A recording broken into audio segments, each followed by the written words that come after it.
அடுத்து நம்ம பார்க்க போறது உலகத்திலே அழகான பையன். இப்ப நம்ம ஆளுங்கெல்லாம் வந்துட்டு ஏய் நான் தான் விஜய் அஜித் அப்படிங்கிற மாதிரி வருவீங்க. ஆனா உலகத்திலே அழகான ஆண் யார் தெரியுமா? வேற யாருமே இல்ல, பிடிஎஸ்ல வீணு ஒருத்தர் இருக்காரு. சரி, பிடிஎஸ்ன்னு சொன்னாதான் தெரியும். இவர் தான் வந்து அந்த முகம், அந்த முகத்தோட ரேஷியோவோட கம்பேர் பண்ணி பார்க்கும்போது இவரோட ஃபீச்சர்ஸ் ரொம்ப அழகா இருக்கா. அதாவது உலகத்துல இருக்கிற பெண்கள் கிட்ட எல்லாரும் ஓட்டு கேட்டுக்கிறாங்க, யாரும் உலகத்திலே அழகான பையன்.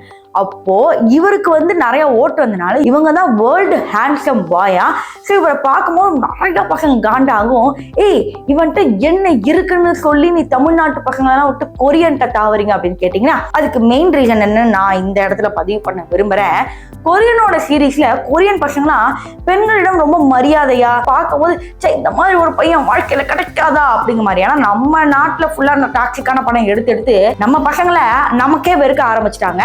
பட் கொரியன்ல என்னைக்குமே வந்து ஒரு டாக்ஸிக்கான அங்க வில்லனா இருக்கிறவங்க கூட ரொம்ப மரியாதையா இருக்கிற மாதிரி காட்டுவாங்க. ஸோ அதனாலதான் என்னவோ வந்து பாத்தீங்கன்னா ரொம்ப பிடிச்சு போச்சு. அதுல பிடிஎஸோட பாட்டு இன்னும் பிடிச்சு போச்சா, பாடிக்கிட்டே ஆடுறது, ஆடிக்கிட்டே அழகாவும் இருக்கிறது. ஸோ இந்த மாதிரி எல்லா ஃபீச்சர்ஸும் அந்த பிடிஎஸ்ல இருக்கிற வீக்கிட்ட இருந்தனால இவங்க தான் வேர்ல்ட்ல ஹேண்ட்ஸம் பாயா.